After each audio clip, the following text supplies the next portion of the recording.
Hello and welcome to Just Crazy Things. If you enjoy mind-bending stories and chilling mysteries, make sure to subscribe. And don't forget to tell me where you're watching from. I hope you're ready for today's crazy tale.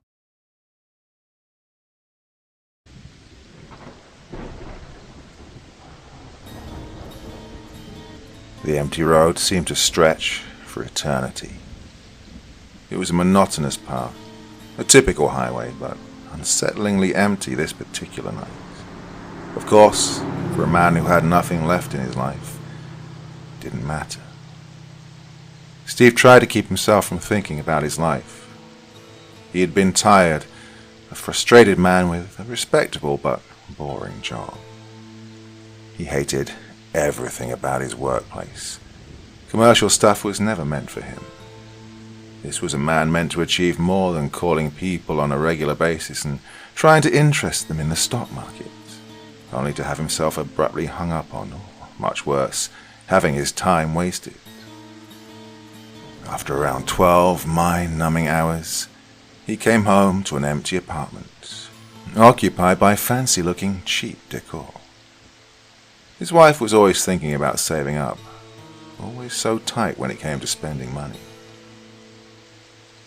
Jesus, Janie, you and I earn enough. Come on, we can afford this, Steve said to his wife. It was an old memory now, a couple of years back. Steve had taken a liking to this particular sofa. It had the most comfortable seats and a delightful little bounce once you sat on it. It was a glorious shade of yellow, which also happened to be Janie's favorite color, at least her first favorite color. Yellow, red, green, and then purple, Steve chuckled as he remembered. Oh, come on, hon. There are tons of sofas out there like this. I bet we could save at least a few $100 if we go somewhere else. The memory was so clear in his mind, he almost felt the words dance around him. Her thoughts made him smile. Oh, she was a sweet woman. She had her quirks, but she was sweet. That's why he'd loved her, and then eventually married her. But that was before. That was the Janie he loved. That Janie was long gone, and instead, there was someone else he shared his bed with now. It wasn't always like that, but things change. People change, and sometimes for the worse. At first, Steve had reasoned her irritability was due to her frequent night shifts at the hospital. She'd come home tired and sleep all day. They hardly talked then. It was a little hard at first, but Steve got used to it. As time progressed, Janie had started to act dull every day. She was always tired and frequently had bursts of anger, always directed towards him. Even for the smallest things that went wrong, she began to curse at him and curse their marriage. This was especially upsetting for Steve, and over time, he started to avoid any interactions with her. It was not out of anger or of his own will. He just felt scared. He was afraid of making her angry, yet it seemed to be inevitable. Eventually, Steve had started to lash out too. Every offensive comment she made out of her anger, well, it angered Steve even worse.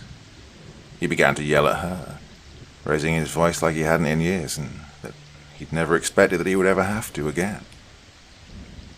The road seemed to stretch on forever, but he didn't care much. His thoughts kept him company. Those in the briefcase he carried with him. The music from the radio was low, just there to conceal the emptiness. Oh, he hated that feeling. It reminded him of the time Janie had started to completely avoid him. She seemed to be repulsed by his very being, not even looking over in his direction at times. Her vocabulary of colorful insults started to water down, and eventually it just consisted of and okay. He didn't know what had gone wrong. Had he not been spending enough time with her? Had he not been gifting her enough? Yes, maybe that was it. He should take her out to a nice dinner and buy her gifts. That would probably do something. It always seemed to work in the movies, and that's how their love had been. Movie love. At least, before Janie changed. As Steve's red Camry made its way through the highway, he passed through a gas station. He kept on going. He didn't need gas, not for a while, and when he would, he'd find another. So right now, he had to just keep going. Parked next to the gas station was a police car, inside which sat Officer Berg and his partner and his junior, Officer Floyd. They each had a cup of warm coffee, sipping on it between exchanging words. Berg had taken quite a liking to Floyd. The young man reminded him of himself in his own rookie days, lazy but a good learner. Maybe the reason she felt like that was because of the punch he took on her face. You should have seen it. Oh, it was crazy. All the guys just jumped at the chance to beat the hell out of that guy. If I wasn't there, he probably would have been freaking killed. Floyd said, sipping his coffee. Jesus Christ, kid. Who the hell are you lying to? I've been in this line of work long before you were at... Yeah, okay. Spare me that, old man. Someone did definitely punch him hard. Sure, kid. Quiet night, isn't it? Do you ever wonder how meaningful life can be? You truly appreciate it in slow moments like these. Maybe at your age I will. Right now, I don't give much of a shit about anything, to be honest. So just spare me all that enlightenment artsy crap. There was an awkward silence. Made Floyd feel a little guilty. Oh, man. Sorry if I came out as rude. Yeah, it's alright, kid. Well, fuck you. The officers shared a hearty chuckle as the night went on, and they continued sipping their drinks. Steve slammed his fists on the steering wheel as he kept going. All those memories hurt to remember. The dinner, he recalled, didn't happen at all. Janie claimed to have a headache and lay in bed all night, just scrolling through her phone. After dumping the bouquet of yellow and red flowers, God knows what kind they were, he'd merely mentioned yellow and red to the lady at the shop. He walked to the pub and called Janie to let her know he'd be out all night. He decided to drink himself to sleep that night. Didn't know where he would end up, but at this point he would gladly go to bed on a train track with a billion little spiders crawling underneath him, than go home and sleep. There was also that. Janie didn't even sleep in the same bed anymore. She would much rather prefer the couch or go work an extra shift than lay next to him. She'd also started to lock the doors when she changed or had a shower, which was just a minor inconvenience as compared to everything else at this point. That night he stumbled to his friend's place, drunk and stumbling. Glenn was single, and he was the last person who would comfort him. He was the only friend he had who had let him stay. Divorce her. That's all the advice he ever got. But how could he? He still loved her. Oh, fuck this. Fuck all this. Steve let out a loud yell. Oh, fuck you. Fuck all of you. He then desperately reached for the radio, which he turned up a little louder. And now we will present you with some of the most romantic. He switched the channel. That was the last thing he wanted to hear. The mixed feelings he had for her already plagued him as it is. He didn't want to listen to the news either, so he kept changing the channel until he heard the sound of a man laughing through the radio. The laugh was wild, and it echoed and sounded as if it was two laughs coming out at once. It was a deeper voice with an audible rasp, and it felt strangely terrifying as well as soothing at the same time. The mixture of emotions he felt now annoyed him, and he spoke out softly. Go ahead, laugh at me. Go on, keep at it, he said to the voice on the radio. The laugh went on for another second, then abruptly paused. This was a weird coincidence, nothing more. "Oh, Steve, but it is hilarious, isn't it? How everything turned out to be?" the voice on the radio said back. Steve was so shocked, he stopped his car abruptly, and his tires skidded a little, causing the car behind him to drift sideways and almost off the road. Steve heard nothing for a moment, but then, while the man from the other car stopped and struggled to move out of his seatbelt, the voice spoke again. "Drive. Drive." The voice began to ring over and over, like a corrupted radio. As the man reached Steve's window, Steve sped off in a hurry. There wasn't even a glance in the man's direction, which offended him a little. In his rage, he got his phone out, and while he thanked God for being unharmed, with shaky fingers, he dialed the police.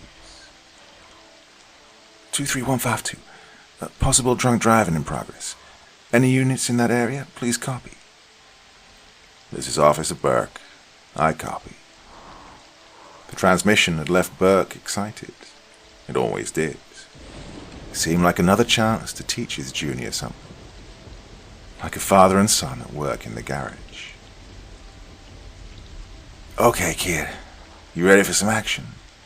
"Hell yeah, man," Floyd replied, a hint of sarcasm looming in his tone, but Burke didn't mind.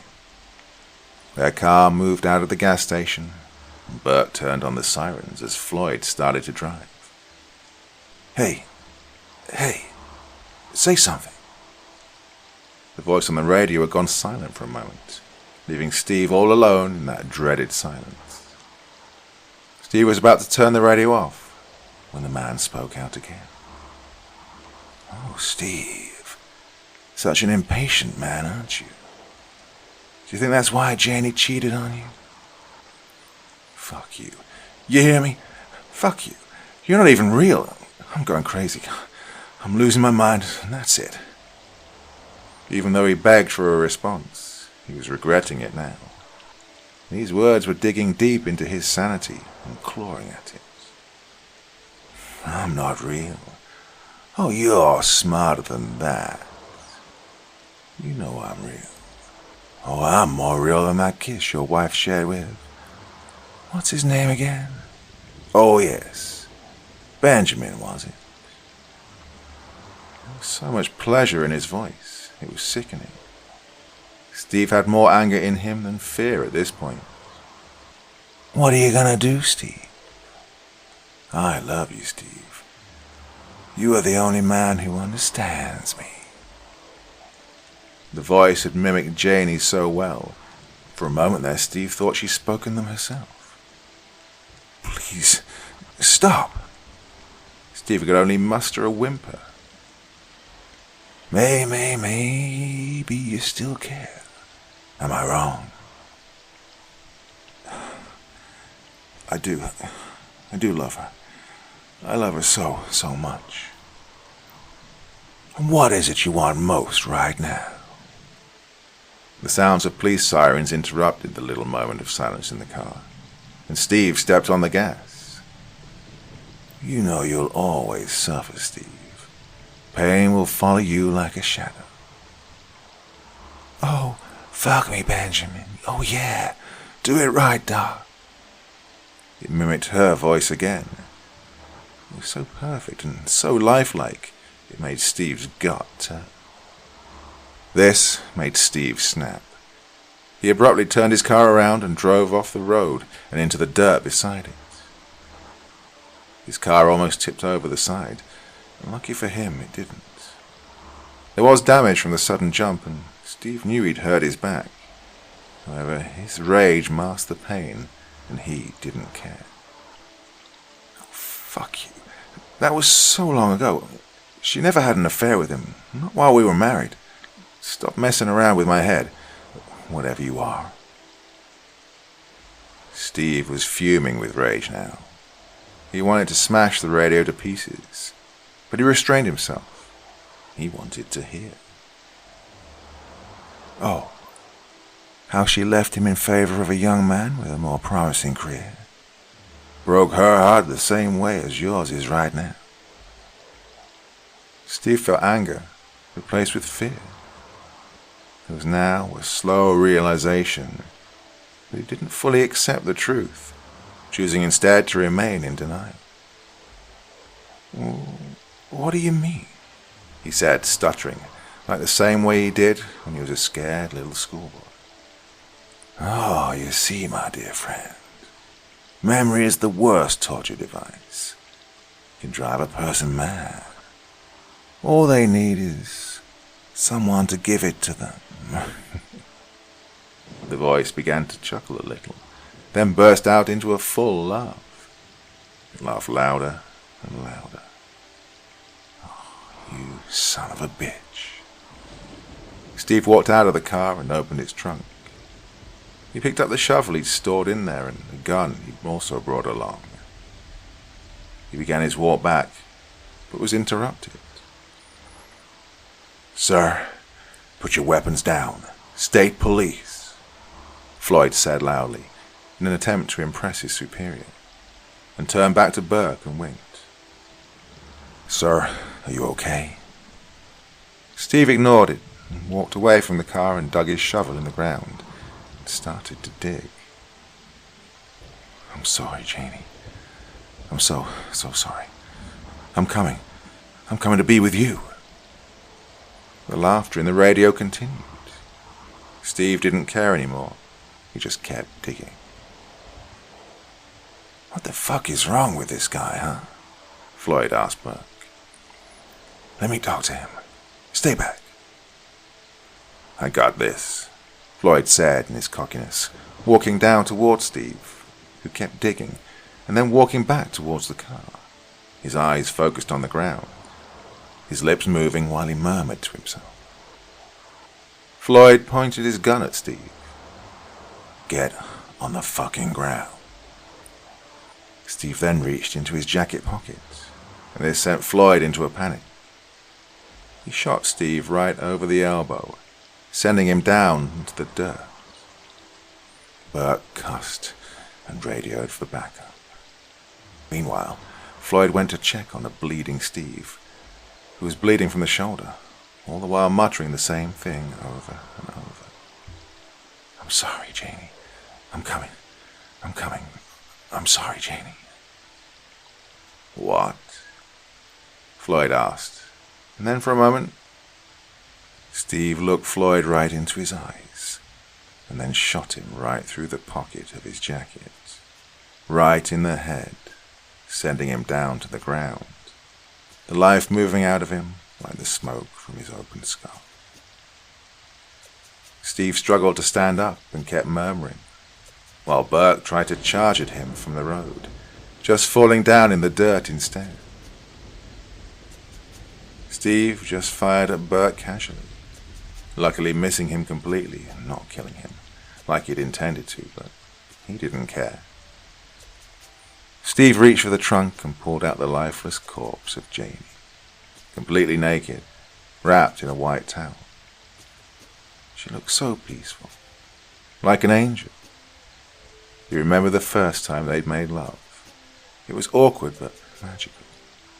Right on the hood of his car under the blanket of the stars. And funnily enough, it was a night just like this. He placed her in the hole he'd dug for her and removed his jacket, putting it around her lifeless body and then reaching in for a kiss. Their lips touched. Steve didn't care. He was going to be with her again.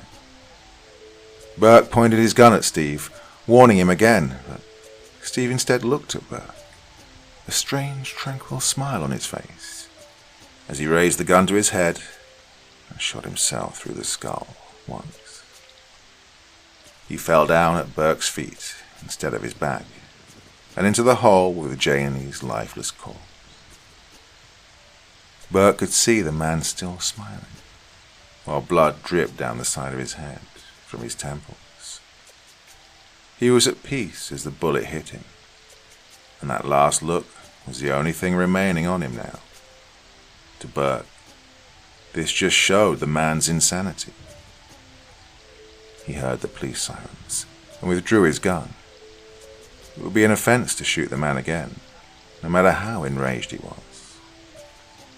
He was sent off in an ambulance to spend the rest of the night, and possibly a few days, in the hospital, while the other officers on the scene inspected the madness that had unfolded here. 3 bodies, 1 confirmed murder, 1 possible murder, and 1 confirmed suicide. Their suspect carried nothing but a .22 pistol and a shovel, from what was gathered. The car was empty, besides a few strands of hair from what was presumed to be the body of the female victim. The radio was turned to loud, and for some reason, it had rested on nothing but static. Today's episode is sponsored by AG1, the comprehensive and convenient blend of over 70 high-quality ingredients. You know what? I'm busy. Sometimes I am a little short on time. I'm too busy to plan healthy meals or prepare meals from scratch, and it makes it a little bit difficult to look after myself. One thing that I've been doing recently is taking AG1, a comprehensive and convenient blend of over 70 vitamins, minerals, and other ingredients, including gut-friendly bacteria, antioxidants, high-quality mushrooms, and much more. Just 1 scoop of AG1 once a day contains the nutrients you need to support your mental performance, your energy, heart health, and the immune system. So how does it work? Well, AG1 supports sustained focus without a coffee crash. Its pantothenic acid supports your mental performance, whilst folate and niacin help to reduce tiredness and fatigue. It also helps with your energy. AG1 provides nutrients that make sure energy gets to where you really need it. Minerals like copper, chromium, and phosphorus help to unlock the energy from your food. It also helps your skin, hair, and nails. Vitamin A, biotin, and zinc contribute to the maintenance of normal skin. But it's not just this. It's also designed by a world-class team of scientists. AG1's team of scientists have combined 100+ years of experience from the fields of longevity, preventative medicine, regenerative medicine, genetics, biochemistry, and much more. Their expertise across a broad range of disciplines help to make AG1 the best it can be. So, if you want to replace your multivitamins and more, start with AG1. Try AG1 and get a free 1-year supply of vitamin D and 5 free AG1 travel packs with your first subscription. Go to drinkag1.com/creepin. That's drinkag1.com/creepin, CREEPEN. Check it out. I can't remember. The other car came out of nowhere. Connor will relay mechanically in his disassociated state, stitching together his fragmented memories for the police report after the accident. He will stare at the scene of the crash, glancing at each piece of scattered shrapnel, reflecting his own broken thoughts. The lights from the cruisers, ambulances, and nosy rubberneckers will cause his head to throb, adding to the chaos of his universe. Eventually, the shock will pass, and he will collapse to his knees on the cold pavement in agony, grief overwhelming him. One vision will burn into his psyche, silencing the growing cacophony of his own thoughts. A seemingly innocuous item, which will fester in the back of his mind until he ends his own life many years later. A bright, yellow bumper sticker. Earlier that evening, Connor was enjoying a late, quiet autumn drive with his wife Megan down a lonely residential road. He was, admittedly, dizzy from the night's festivities, out with their mutual friends, but he insisted he was sober enough to take the wheel. Despite his assurances, he pressed the accelerator a bit harder than usual, hoping to make it home before any cops had a chance to complicate his evening. The couple sat in silence, entwining their hands between them, falling under the spell of the rhythmic strobe of passing streetlights. Megan kept her eyes trained out her window at the changing leaves, squeezing her spouse's hand intermittently.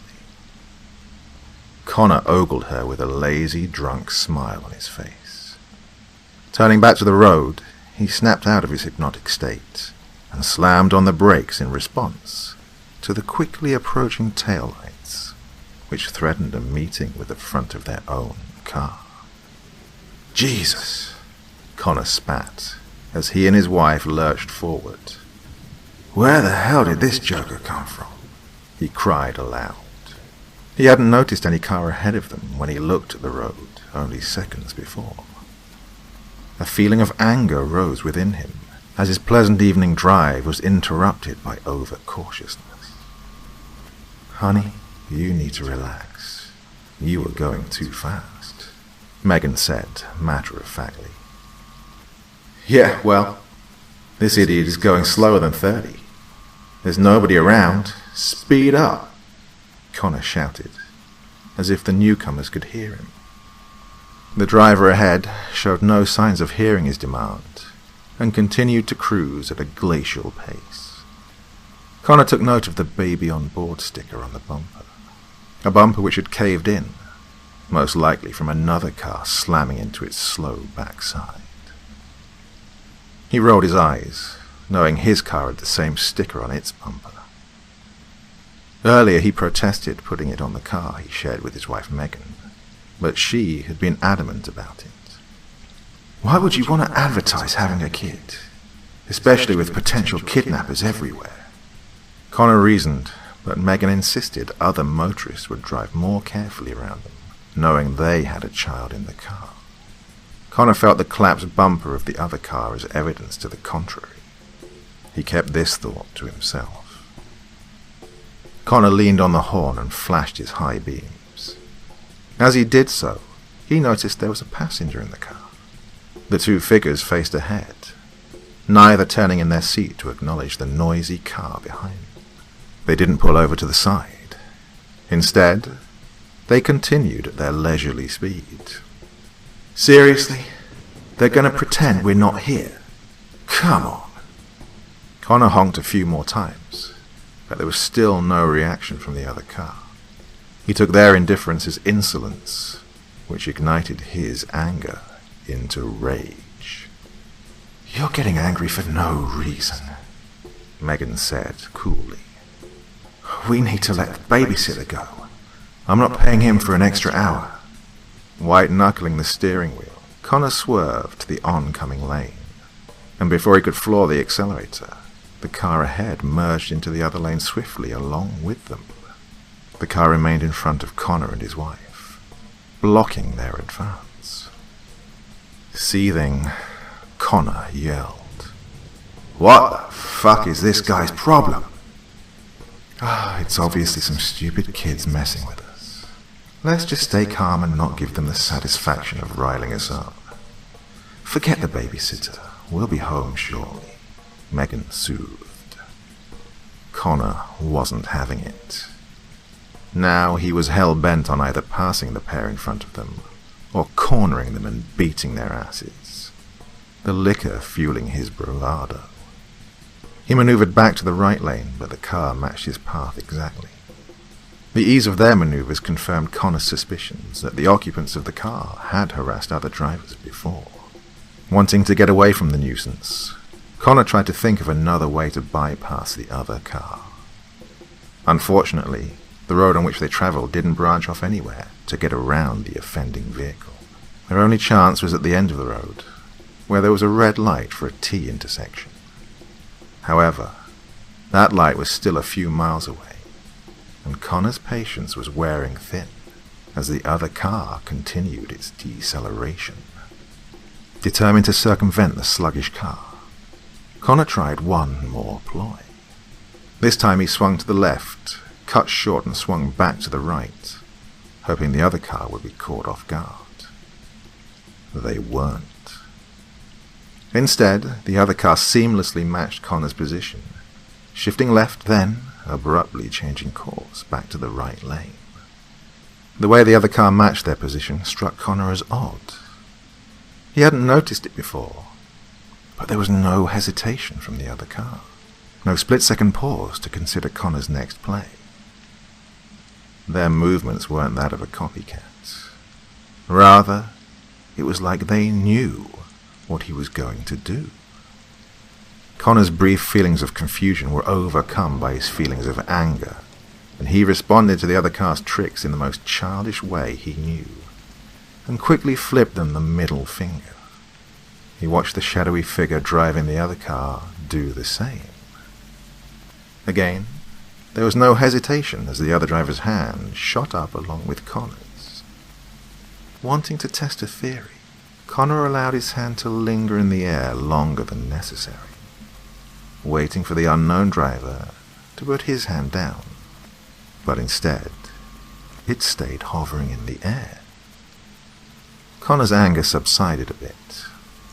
In its place, a sense of unease crept in. He unfolded his fingers, twisted his hand to present an open palm to the other car, and gave a small wave. Connor, eyes widened, gawked as the silhouetted hand of the other driver slowly formed an open palm, turned to face the windshield, and waved out to the empty road ahead of them. Every motion was in harmony with Connor's actions. This mild gesture sent a ripple of fear down Connor's spine. He yanked his hand back to the steering wheel and observed the other driver do the same. "Did you see that?" Connor flinched at the edge of panic in his voice. "You've been waving at the guy you've been bitching about for the last 10 minutes? Yeah, I was there for that."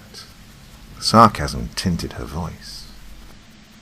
"No, there's something weird going on." He couldn't take his eyes off the mysterious figure. "Oh, he's just messing with you." "No, I'm not sure what's going on. But it's as if he knows what I'm going to do." "I don't think we should be anywhere near this guy anymore." Connor's eyes darted around the empty road, hoping for some signs of life to provide help, or at least comfort. But it was only him, his wife, and the couple in the dented vehicle ahead of them. Megan noticed nothing, so Connor tried to push his worry aside, but he couldn't shake the feeling. They continued driving in silence. Connor's hands tightened their grip on the wheel, straining the skin along his knuckles. The tension increased with every passing minute, until the quiet was cut by the sound of Megan's phone ringing, which caused Connor to jump in his seat. Without turning, he felt her eyes on him, the same eyes she'd penetrate him with whenever he was overreacting. She reached into her bag and produced the phone. The phone pressed to her ear, and Connor gaped at the passenger of the other car, who was also putting something to their ear.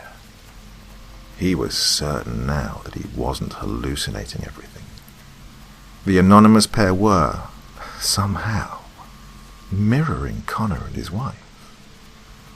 Megan hung up and mentioned something about the babysitter, but Connor was too engrossed with the occupants in the other car to hear what she was saying. Fear began to sink in, thinking about whoever or whatever was in the other car. Both cars drove slowly for the remaining few miles of the road. A million things ran through Connor's mind.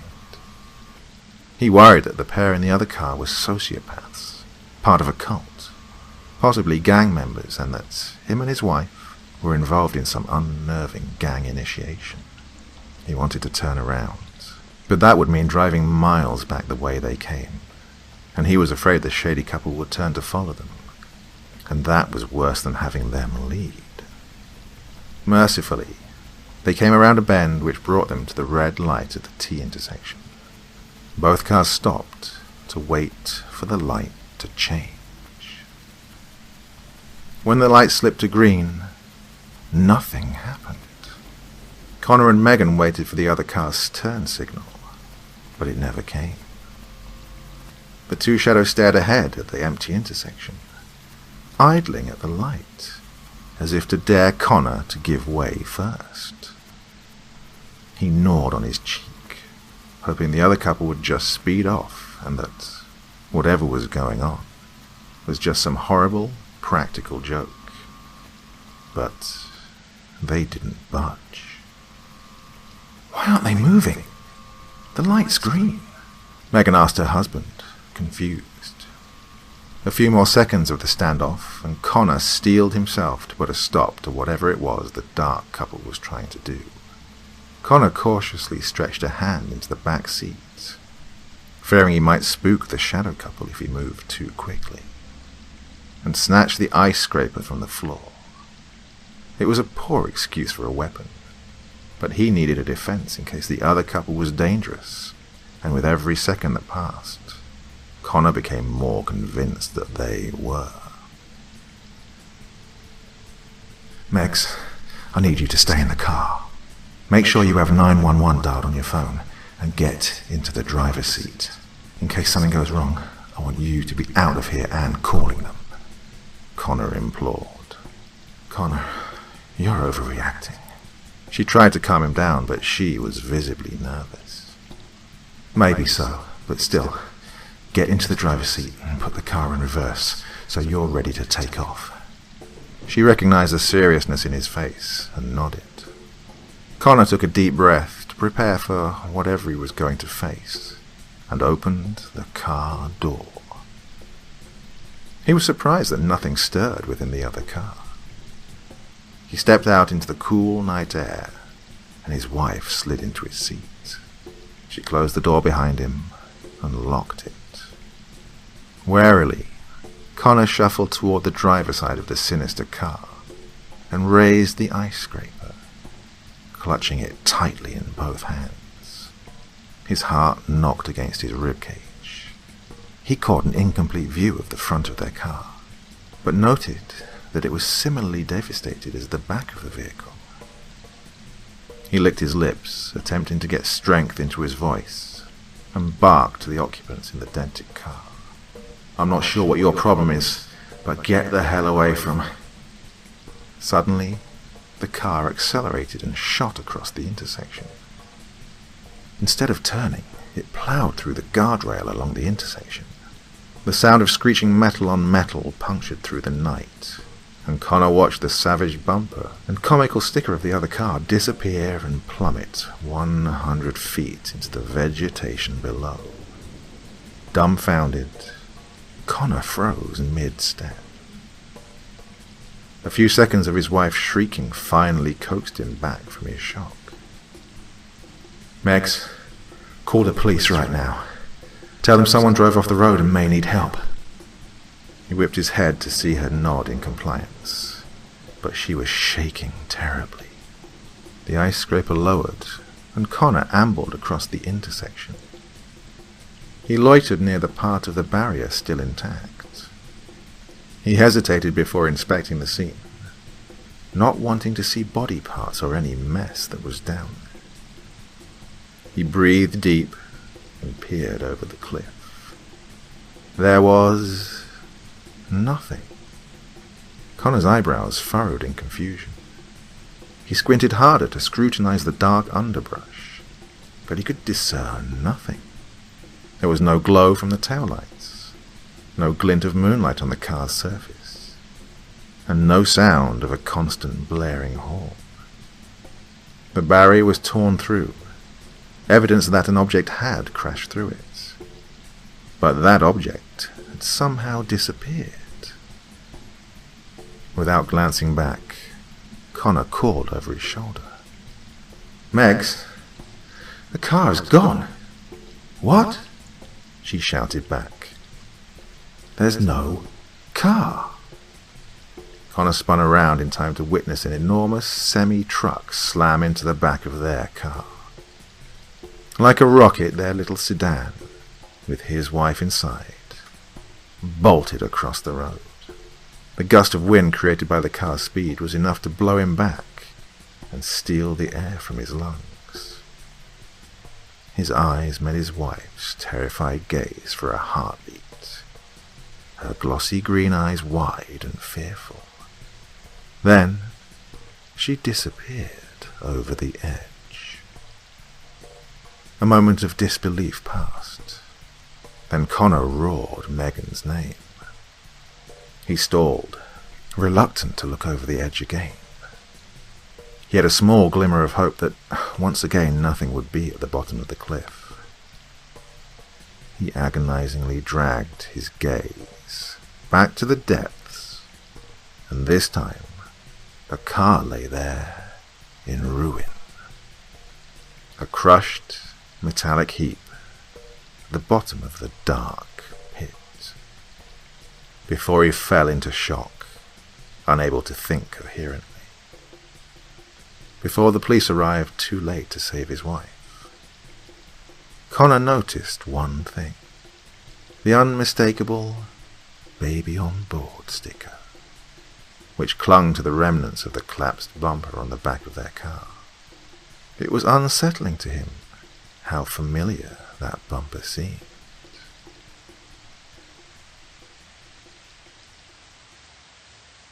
My family experienced a deadly car crash. 8:40 on a Saturday evening. They say that there are some moments in our life that we'll remember for an eternity. Events that we find are branded into our minds, whether we like it or not. You say that we recall these moments down to the minutest detail, and I can attest to that theory quite well. The clear water droplets plummeted from above, splashing into the windshield. Cars travelled alongside the vehicle, their headlights illuminating the rain, and the night sky contained thousands of dazzling stars above. Inhale. My chest rose, my lungs taking in crisp air from the slightly opened window beside me. I turned my head, my eyes meeting with hers, and then falling about her gorgeous teeth and her rose lips. Exhale. My gaze fixated on my rearview mirror, observing my young boy strapped firmly in the back seat, fast asleep. Inhale. My eyes grew wide as the high beams flooded my vision. In an instant, I launched my foot toward the brake, clenching my teeth hard, jaw locked firmly shut. The sound of metal colliding terrorized my ears, and my car's momentum carried us forward. Glass shattered as the vehicle came to a violent halt, causing my body to jerk forward and my face to plant directly into the steering wheel. Two shrieks, one from beside me and one from behind, erupted into the night. They died down as soon as they began, but suddenly there was no sound at all. My body was rendered immobile and my eyesight faded away, yet my lips still functioned. They gently parted, but all I could squeak out was a measly "No," before darkness overwhelmed me. From that point on, I vaguely recall the noisy sound of bustling people and being in a white corridor. Beaming light shone overhead, beckoning for me. I tried reaching out towards it, yet I couldn't move my arms. My eyes fluttered, and I once more drifted away into sleep. I'd stay in the hospital for several weeks, recovering from various fractures and undergoing multiple surgeries. My body ached, yet my physical pain could not compare to my worries about my family. Although I felt a relief like no other wash over me when the staff informed me that my son had survived, a familiar sense of dread later overtook me as I learned my wife was in critical condition. Those nights took an eternity to pass. I consistently glanced towards the clock on the wall, observing the hands tick by minute by minute. Tears would claw their way from my eyes at strange hours of the day, drenching my face in moisture until my cheeks burned red. The sweat forming in my palms dampened the bedsheets I clenched. Each time one of the staff or doctors came into my room, my vision darted towards them. I knew they could read my mind. They would give me this pitiful look when they looked into my pleading eyes. Every time I asked, they give me the same non-answer. "Oh, I assure you, Mr. Johnson, we're doing our best to treat your wife." Every day I met with some variation of this response. Yet I persisted, determined to hear that my wife would be okay. Until one day, one of the staff entered my room. Shakily standing up to greet him, I grinned and extended my arm towards his. That's when I noticed a sullen look plastered on his face, and my heart descended below my chest. Spoke calmly, methodically, each word exiting his lips in slow motion. My knees quivered, lightly at first, and then more rapidly as he continued. As they eventually buckled, I collapsed to the floor, my chest furiously heaving, each breath I took growing more exasperated than the last. Several people restrained me and placed me back onto my bed. I think they were trying to give me words of encouragement and sympathy in the process, but whatever they said blended into an incoherent mess. The men and women beside me blurred into unrecognizable forms, and I stared straight ahead. The abhorrently foul stench of perspiration dripping from every orifice of my body dug into my nose and pricked my eyes. My mind, blank as a paper, grew weary, and I finally gave in to the staff attempting to keep me still. The nurses helped clean me up shortly following that outburst. After receiving fresh clothing and being given time and space to come to terms with the news, my nurse escorted me to the lobby. And there he stood, waiting for me. I rushed towards him as quickly as possible. Stooping down, I embraced him, resting my chin on his scalp and gently patting his back. He buried his head into my chest. My shirt moistened, and I held him even closer. He knew. Before we left the hospital, I received a few recommendations from psychiatrists and therapists in my area. After thanking the staff for all their help, my son and I took the bus back to our neighborhood later that night. He had baked chicken with rice that night, but he just sat there, poking his food with his fork. Sighing, I finished my plate, hoping it would inspire him to do the same. Instead, he pushed his food away from him, in front of where an empty chair stood before the table. I knew he wouldn't budge, but I was aware that the hospital had been keeping him healthy and nourished. I told him he should go to bed and get some rest, and he obliged, hopping up from his seat and making his way to his room. After he'd crawled in bed, I tucked him in and asked if he'd like me to sleep in his room for the night. He shook his head, rejecting my offer. I bent down and kissed his forehead, wishing him a good night. I opened my laptop and researched the therapy centers cited in the pamphlet I'd received earlier. I grimaced when I read the costs for each one. My wife made money along with me for our family. That, combined with the opportunity costs forfeited by my hospital stay, took immediate therapy out of the question. Sighing, I closed the computer and trod over to my bedroom. Placing my palm against the wooden door, I traced my fingers along its perimeter until they met the cold brass knob. Counting down from 5, I forced myself to open the door upon reaching 0. I set foot into the room, flicking the light switch upward. As the bulb cast its light onto dull grey walls surrounding me, I mustered the courage to set foot, one in front of the other. Making my way over to the oak frame of my queen-size bed, I looked down upon the blankets before me. The bed felt so different. It felt so empty. Beside the bed sat a dresser with a picture frame placed atop it. There stood a man and his soulmate, their faces beaming with glee. Feeling the tears trickling down my cheeks, I glanced back toward the bed, realizing I was dampening the sheets while I wept. Breathing in deeply, I turned and exited the room with haste. Retreating to the living room, I lay down on the couch, and after a few hours of tossing and turning, my body finally shut down and let me rest. I didn't recognize where I was. All I knew was that pure light surrounded me, overloading my senses. My mouth opened, yet I still didn't make a sound. I extended my arm, groping ahead of me for whatever surface I could find, and my fingers were met with a wheel. The sound of an engine roared from somewhere within the light. Tires swerved and voices shrieked. Metal tearing into metal. Incoherent shrill cries produced from the back of the car. Was this truly happening again? My head jerked forward with the momentum of the vehicle. The commotion ceased as suddenly as it had arrived, leaving me in a state of disarray. The cold night air seeped in through the shattered window, erecting the hairs on my arms. And everything was still. It was a dream.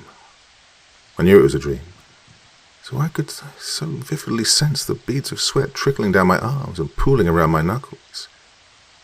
How is it that a figment of my subconscious mind was able to perfectly replicate the texture of the leather-coated steering wheel which I so desperately clung to? Internally, I knew what would greet me if I were to shift my gaze to my right. Then I felt it. The round object slumped against my shoulder, the messy strands of hair against my arm, the warm, liquid droplets falling and splashing against my hand. Couldn't even form a coherent thought before my attention shifted to the sudden weight pressed against my left shoulder. 5 slender fingers held me in their grip. My head spun around in the opposite direction to observe who was touching me. Upon doing so, my gaze was met with an arm reaching through the shattered window. I tilted my head up, and before me stood a man.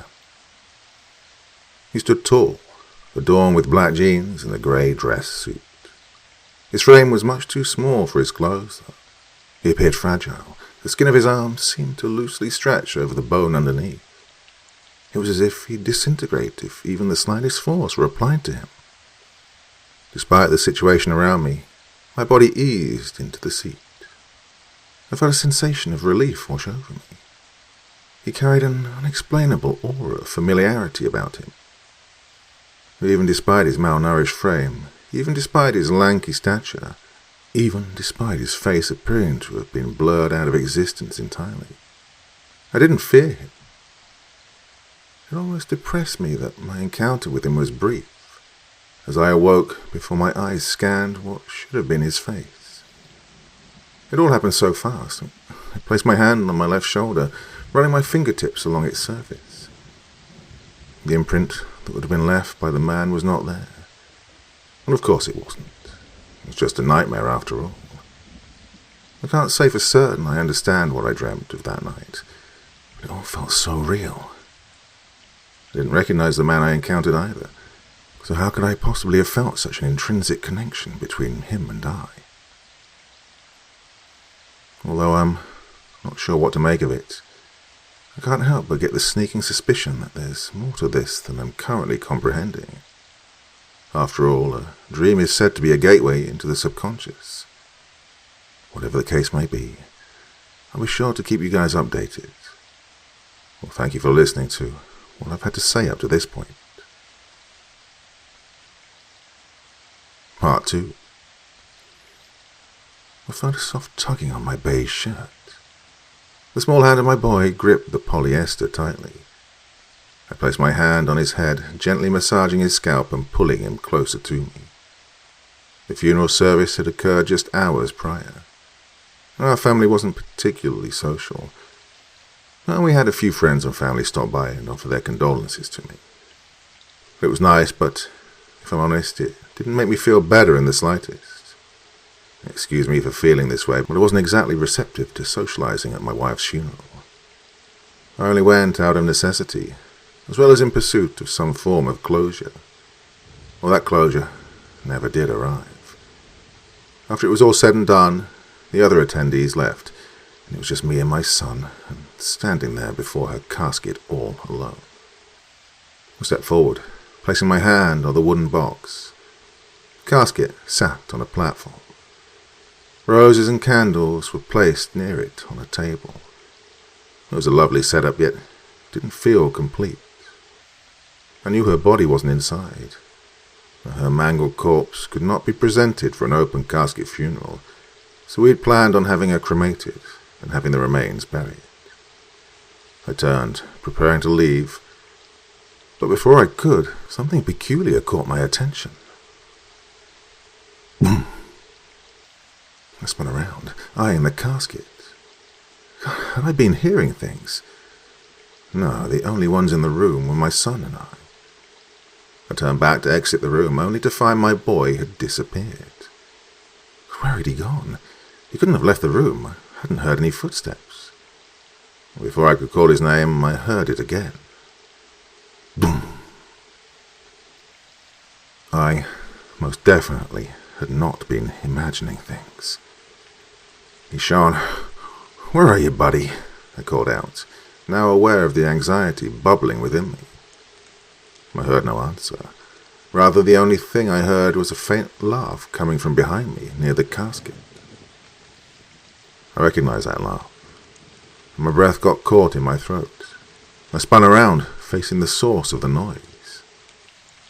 And there she stood, her angelic presence seemingly illuminating the room. "What the fuck?" I uttered, staring ahead in disbelief. It was impossible. I have to be hallucinating, I muttered. Had I gone mad? I'd been so wrapped up in my thoughts that I hadn't immediately noticed myself moving towards her. I extended my arms, resting them on her shoulders. Her red freckles adorned her face, having just enough opacity to be noticeable.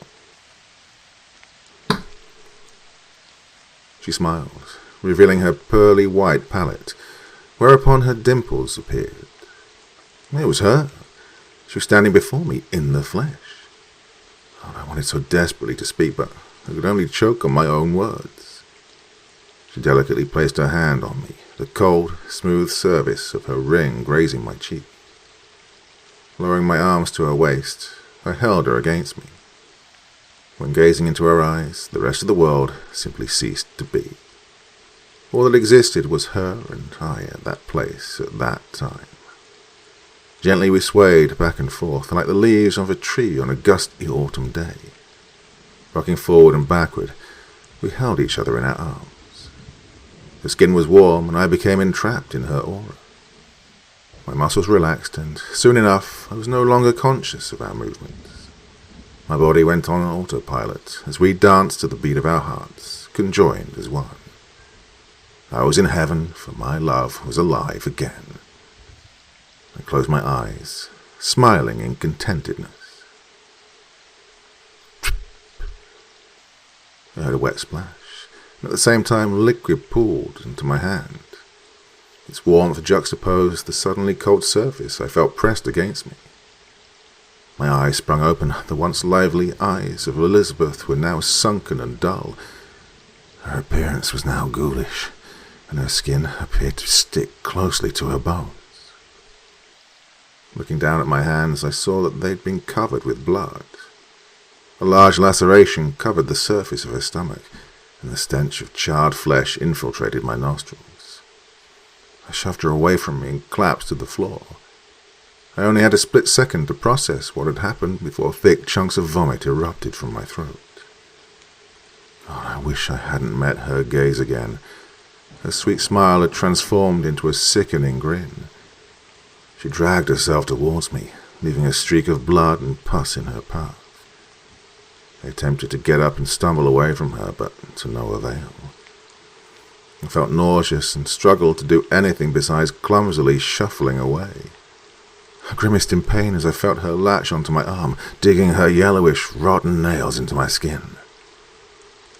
She used her momentum to lunge at me, shoving me to the ground and landing on top of me.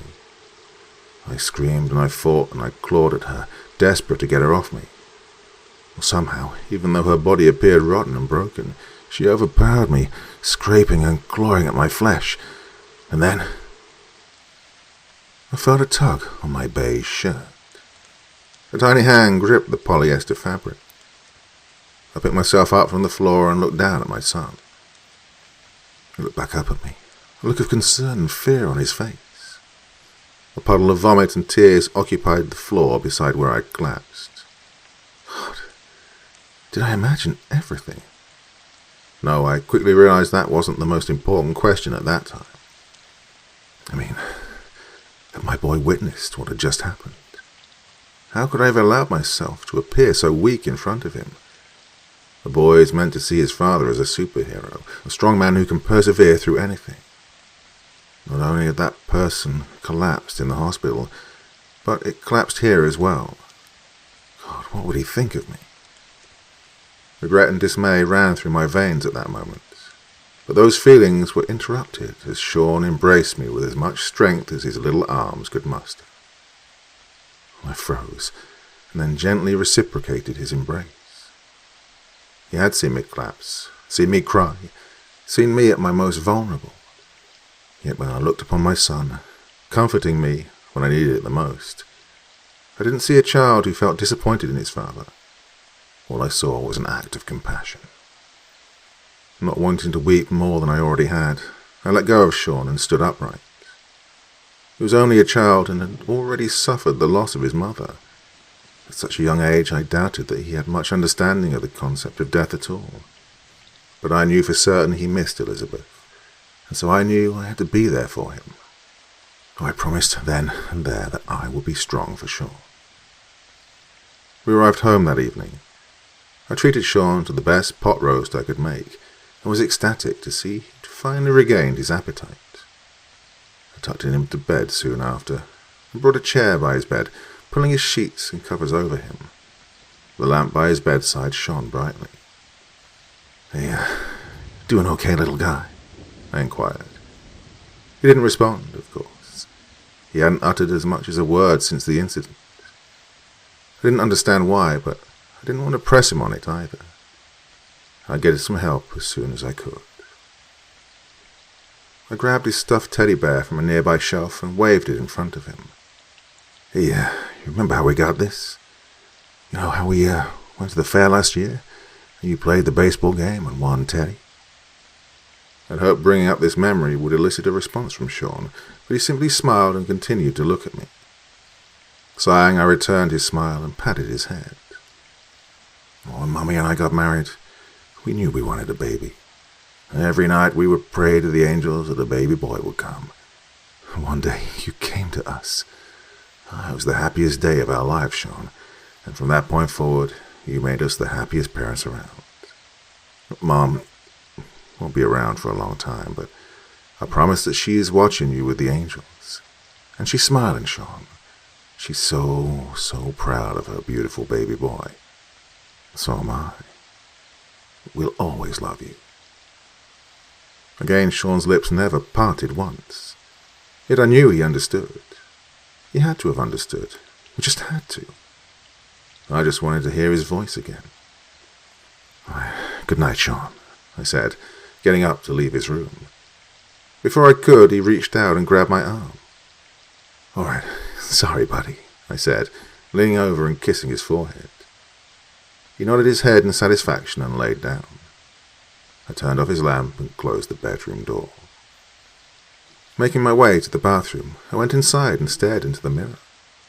I kept my promise to myself to stay strong for Sean, at least for tonight. I gripped the sink tightly, leaning over and peering into my reflection. What the hell had happened earlier? Could it have been related to the dream I had the other night? Why was I experiencing these disturbing visions? I'd never really had to deal with mental trauma in the past, so I was unfamiliar with how the process would work, how to process this information. If people knew about the experiences I was having, would they think I was crazy? For the first time in my life, I felt small, out of control. I balled my hand into a fist, pounding it into the wall. That night was a sleepless one. All I could do was look up at the ceiling. Empty thoughts occupied my mind. I couldn't make sense of what I'd experienced, so I merely dismissed them as nightmares. I'll keep you guys updated on any future developments. I think I need an outlet to get my thoughts out. I don't want to vent to my son, so I'll list my thoughts here. Thank you for your attention. I really appreciate it. Part 3. Found it hard to eat recently. Besides the pork roast I had with Sean, I haven't had much of an appetite for anything. I've lost quite a bit of weight, evident by my rapidly thinning frame. I haven't been sleeping well either. Despite this, I've been giving my best efforts to stay strong. I truly believe Sean and I will get through this. When Sean fell asleep during the evening, I decided for the first time in a while to try driving again. I've been walking or using public transport to get from place to place, but I knew that I couldn't just avoid driving forever. We'd taken Liz's car that night, so I was able to use mine. I went out to the driveway and entered my vehicle. I put the keys into the ignition, slowly turning it until I could hear the hum of the engine. Taking a deep breath, I shifted the gear into reverse and backed out of the driveway. Deciding I'd get off to a slow start, I drove through my neighborhood streets at a low speed. The car methodically made its way down the road, and I eased up a little. I was getting comfortable driving again. Mustering up a little more courage, I turned onto a public road so I could practice driving among other vehicles again. My hand started to tremble, so I gripped the wheel tightly. I turned on my hazard lights. I needed to pace myself and keep my cool. I applied a little more pressure on the accelerator. My body stiffened as the car picked up speed, and I responded by slowing my breathing. Doing so allowed me to loosen my body, and I pressed down on the accelerator even harder. I lowered the windows and felt the wind blow against my face. Horns beeped all around me. The noise of chattering pedestrians and restaurant music was omnipresent. I remembered the feeling of driving down the road at night in my car, the way the breeze flowed through my hair, and the way the paved roads felt underneath my tires. As I looked into my rearview mirror, I almost thought my eyes were betraying me. I was smiling. Not just a smirk, but a full-on grin. I released my grip on the wheel and simply drove. For miles I travelled, not having a care in the world. Oh, how I missed cruising along towards the horizon.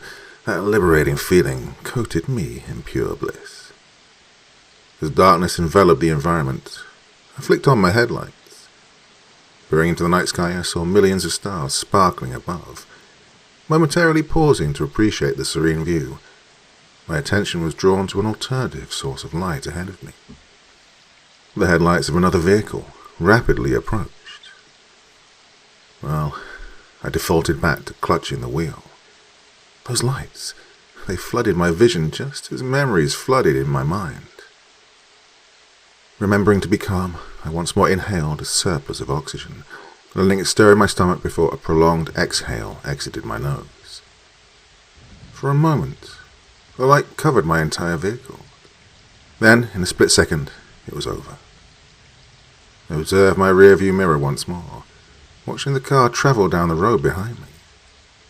Pulling onto the shoulder, I put the car into park and leaned back into the seat. I let out an audible sigh of relief, followed by a single sentence. I did it. Returning home later that night, I quietly entered my house and went to check on Sean. His door opened with a slight creak, and I made my way over to his bedside. I turned on his lamp, only to find the covers of an empty bed pulled to the side. Confused, I exited his room and called out his name. There was no response. The door had been locked when I arrived, so I knew he had to be in the house. I checked the kitchen and the dining room before making my way to the hallway. The walls were coated in a darkness as black as tar, except for the very end of the hall. There stood the door to my bedroom, the glow of light outlining its perimeter. I approached it, placing my hand on the doorknob and entering my room. There sat my son on my bed. In his arms sat a picture frame that held the image of Elizabeth standing by Sean. He stared at the image, his face as still as stone. I went over to him, sitting by his side and placing my arm over his shoulder. I noticed dark splotches from the picture frame. Placing my hand under Sean's chin, I lifted his head to face me. Red circles surrounded his watery eyes. Using my thumb to wipe the remaining tears from his cheek, I tried to offer him the best smile I could, but his frown remained. There I sat, at a loss for words. My gaze lowered and focused on the picture in the frame. Placing my hand on his, we sat in silence and viewed the photo together. Eventually I broke the silence, realizing just how late it was. Hey buddy, let's head to bed, okay? Sean gave me a head nod and arose, traversing the corridors of the house to his room. I tucked him in, as per usual, before retreating to my bed. I then picked up the picture frame and held it in my hand. Oh, Elizabeth was as beautiful as ever, and for the first time in ages, Viewing her did not cause me distress or pain. Rather, I felt a sense of acceptance. I recalled what I'd told Sean, about her watching over him with the rest of the angels. Well, I'd said it to ease his mind. I too had begun to tell myself the same thing, that somewhere out there in the universe my Liz was watching, hoping for the best for me. I glanced at the image of Sean, standing by his mother. He had the purest grin on his face, one that could melt my heart 1,000 times over. I knew he did because I remembered taking that photo. Yet that wasn't how he appeared now. No, in his place stood a different Sean. A Sean without the grin, without the energetic and hopeful eyes. Rather one with deep gashes and bruises embedded into his flesh. One whose limbs appeared contorted into unnatural positions. In the blink of an eye, his happy demeanor changed into one of shock and terror. Taken aback, I dropped the photo and rushed back to Sean's room. I burst through the door, only to find him peacefully asleep in his bed. He was there, alive, in one piece. I saw him with my own 2 eyes. Making my way back into my bedroom, I scooped up the picture frame and gazed upon it once more. Well, there he stood, looking perfectly happy. Rubbing my eyes in hopes to clear my vision, I viewed the image again, hoping to confirm that what I saw was real. The photo remained unchanged, still showing Sean as the gleeful little boy I knew him to be. I put the photo away and climbed into bed, pulling the covers over my body. Sinking my head into my pillow, I closed my eyes. Although it took a few hours, I eventually drifted into a deep slumber. The following day, I woke up early. Entering the kitchen for a glass of water, the sound of footsteps caught my attention. They were heading down the hallway, which leads to Sean's room. Well, figuring Sean had woken up, I followed them down the hallway. I saw his bedroom door ajar.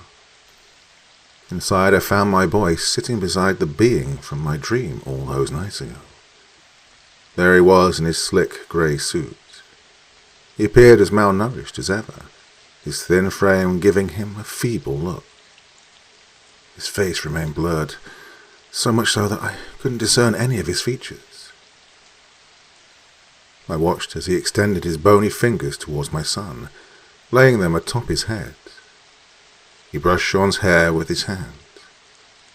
Neither one of them faced me, and despite the circumstances, I didn't feel fear for my safety or Sean's. I walked toward the creature, attempting to touch it. Mere centimeters before the tips of my fingers grazed its figure, my body lunged forward, my forehead drenched in sweat. I observed my surroundings, realizing I'd not yet left my bed. I decided to put the picture frame away in my closet for the time being. The thing freaks me out, and after that dream and what I would assume was my hallucination yesterday, I just can't bear to view it. Well, once again, I'll be sure to keep you all updated. Look, I can't express my gratitude enough to you all. Truly. Thank you. Part 4. Sean, I need you to speak to me. I must have uttered several variations of that phrase for at least half an hour. Please, buddy, you can talk to me, okay? I promise you can talk to Papa. No matter how many times I repeated those words to him, he simply wouldn't answer. I desperately needed to know that he could speak. I needed to know that he was real. The truth is, the constant barrage of delusions had taken a toll on my psyche. Distinguishing between what was real and what was merely a figment of my imagination had become difficult. I had to know Sean was real. I wanted to believe he was, and I would know if he was real if he could just speak. Could he not see the anguish in my eyes? Why wouldn't he utter just a single word? I gripped his shoulders tightly, begging him to even part his lips once. He never obliged my only wish. No amount of bribery or pleading could elicit a response from him. All he did was grab my arm, turn towards his room, and then march towards it. As I followed him, an overbearing sense of dread began to brew within me. I felt my heart intensely pounding in my throat as we entered the room together. There, the entity sat. My head hung low as Sean released me from his grasp and trekked towards the being ahead. I too approached it, once again attempting to touch this thing. Preparing to suddenly awake from what I'd assumed was another nightmare, I placed my hand on the figure. Only I didn't wake in my bedroom once again. Instead, it too placed its hand on me, and we felt each other's papery frames. Slowly but surely, the details of the being's face were revealed to me. As I looked upon it, I recognized its features, for they were my features too. I stumbled backward, watching as the thing with my appearance leaned towards my son, gently kissing his forehead. I ogled the creature, swallowing the oceans of saliva that built up in my mouth in a single, swift gulp. The creature locked eyes with me, and I locked eyes with it. As this occurred, a sense of familiarity washed over me. My mind darted back and forth, unsure of what to make of the situation. That is, until my thoughts inexplicably settled on the memory of the accident on that fateful night. I recalled the blinding lights, the shrill cries of fear and suffering. But no, there was more. The overhead traffic light, from which a soft red hue shone in the night sky. My vehicle had passed underneath the light, and then the impact happened. The doctors, had they truly told me my son had survived?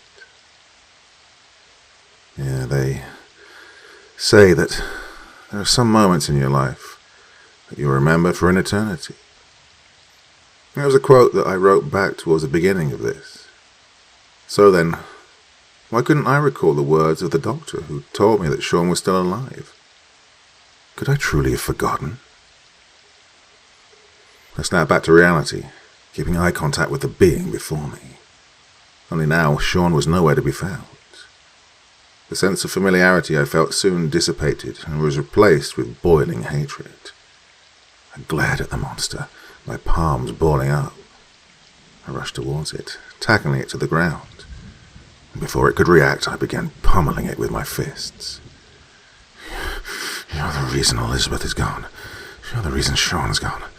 Now I'm gonna kill you, I exclaimed, gritting my teeth and continuing my assault on the being. It showed no resistance. It simply allowed me to keep striking it, again and again, and again, and again, and again. I had no plans on stopping. Blood flowed from the thing's face and onto my fists. With every strike, I could feel my body breaking. With every blow, I could sense the light within me begin to extinguish. Yet I carried on, ignoring the growing pain within me. I was going to kill this man for taking what I'd held dearest to me. At that point, I couldn't even see the thing. Tears clouded my eyes, blurring my sight. I simply pounded my fists downward, hoping to murder the figure in my fit of rage. I felt a soft tugging on my beige shirt. It was gentle, yet enough to pause my assault. A tiny hand gripped the polyester fabric. My arms fell to my side. I turned my head, and there he was. My boy stood by my side. I froze, my eyes widening like saucers as I witnessed his lips parting for the very first time. I forgive you, Papa. He smiled at me and embraced me once more. I embraced him too, feeling the streams of tears begin to erupt from my eyes. Not wishing to get my tears on his shoulder, I closed my eyes. I soon found that a second pair of arms had wrapped around me. The smooth surface of a ring pressed against my skin. I didn't let go for what felt like hours, but I knew I couldn't hold on forever. As I opened my eyes, I found myself alone with the figure in what was once Sean's room. I stood up and approached him once more. In one swift motion, I hugged the thing, pulling it close against me. When I let go, the thing vanished from my view. It was over. I fetched the picture frame from the closet and placed it back on my bedside. There stood Sean and Liz, standing beside each other with their grins on their faces. In the reflection of the frame, I could see my face beside theirs. I smiled with them for one final time. I know Sean and Elizabeth and the angels are looking from somewhere out there, wishing the best for me. I know they would want me to forgive myself, though doing so isn't going to be easy. I do think I'll manage to do it. They may not be with me on this earth, but I know that they're with me in my heart and mind. Well, thank you all for listening. I think I'm going to be okay from this point forward. Don't expect any more updates from me. I have the feeling that I should move on. Well, it was a pleasure.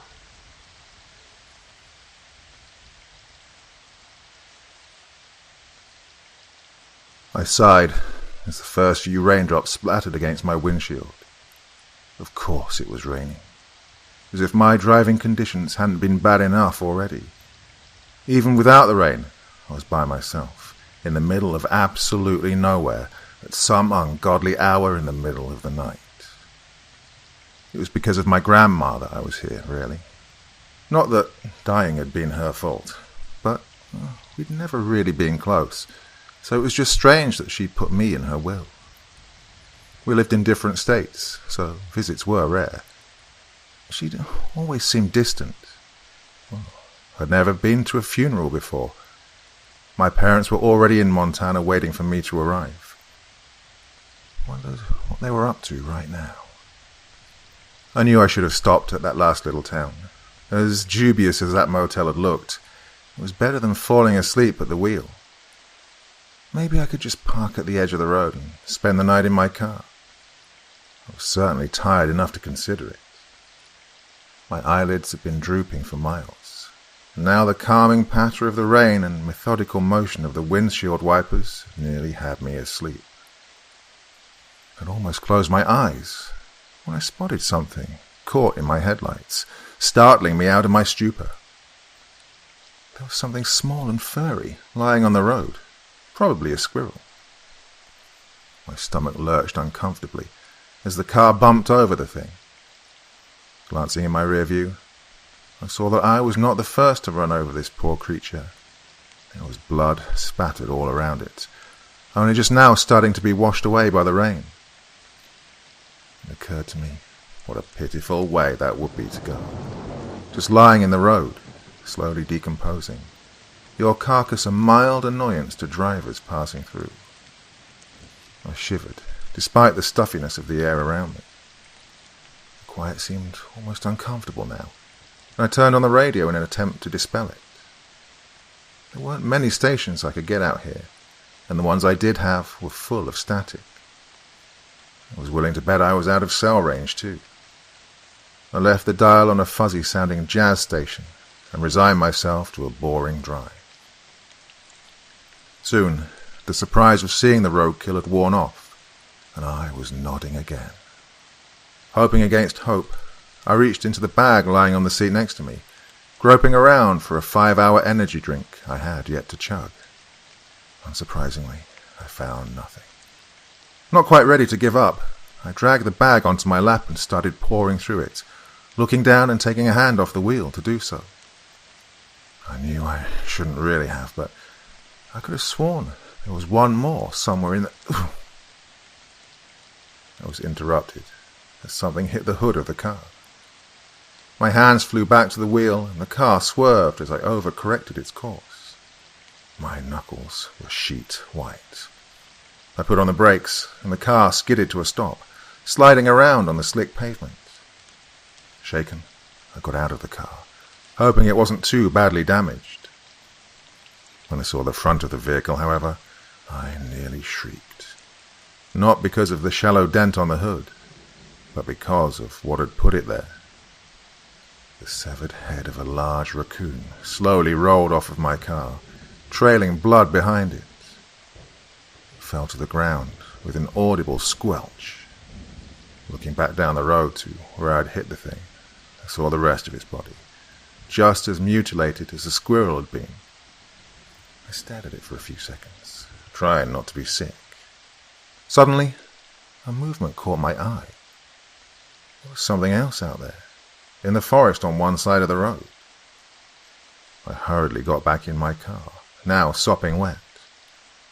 I turned the car back in the direction I'd been going in and hit the gas pedal, eager to get away from the unpleasant mess of roadkill. There were coyotes in Montana, I remembered, and, more rarely, bears. I nervously eyed the rainy darkness around me, wondering what creatures could be lurking out there.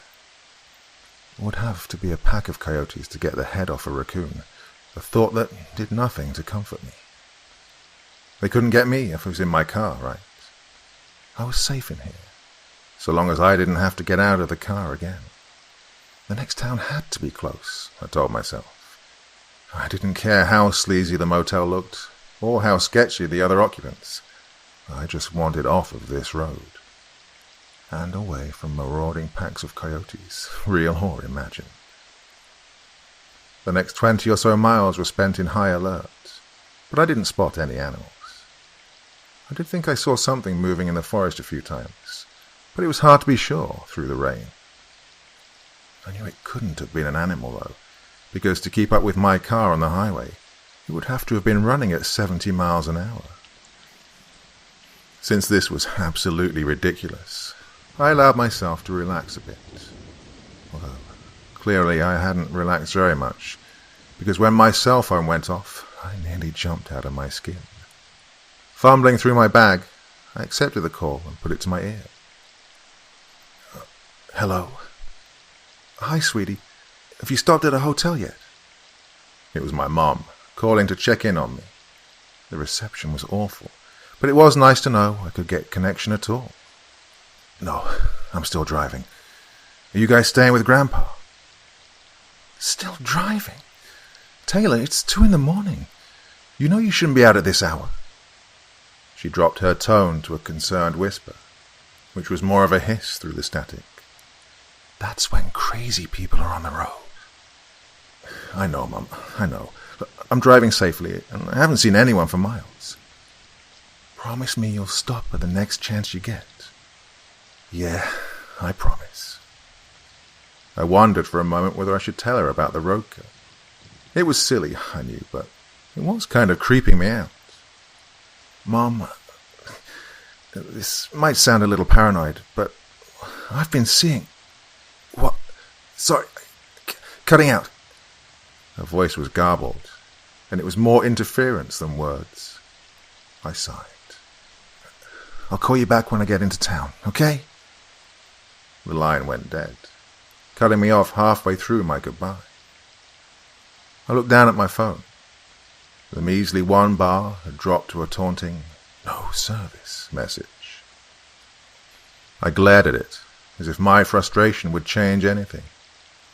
Hearing my mum's voice had made me feel as if I wasn't alone, just for a little bit. But now the quiet darkness felt more oppressive than ever. Reluctantly, I stuck the phone back into my pocket. My eyes settled back onto the road. I was already slipping back into the monotony that had consumed my earlier hours. But that was when I saw the deer. It was a huge stag, with magnificent antlers and powerful build. I would have said that it was a gorgeous animal, if it hadn't been splayed out in the middle of the highway, inside spilling out of its body, blood seeping out onto the pavement. I barely had time to get my door open before violently throwing up. The way the enormous animal had been dismembered wouldn't let me chalk this one up to roadkill. It had definitely been killed by something very powerful, very frightening and, judging by the steam coming off the stag's corpse, very close. I dragged my sleeve across my mouth to wipe away the bile and shut my door firmly. I was trembling like a leaf in a windstorm. There were mountain lions here, I knew. They had killed people before, when they were desperate enough, and deer too. But didn't they drag their kills away? The stag had just been left here. dismembered but uneaten, in the middle of the road. Whatever had done this, I was not about to stick around long enough to find out. I stomped on the gas pedal, and the car shot away like a firework. I was going about 90 miles an hour, heedless of the pouring rain and the pitch-dark night. All traces of sleepiness were gone now, replaced by a terror-fueled adrenaline that kept my foot glued to the floor. I was almost to the next town, I told myself. Almost there. Almost there. I was going to make it. Well, so long as there were no other cars on the road. At this speed, a crash would be disastrous and fatal. I didn't slow down, though. I was far more frightened by whatever was behind me than what might potentially be ahead. I glanced wildly to either side of me. Terrifying culprits of the roadkill danced through my mind, each more unlikely than the last. A pack of wolves, a bear, an asylum escapee, a serial killer, some unknown, unholy monster waiting in the darkness, the type you'd expect to find hiding under your bed or lurking in your closet. But none of my brain's panic possibilities could have prepared me for what happened next.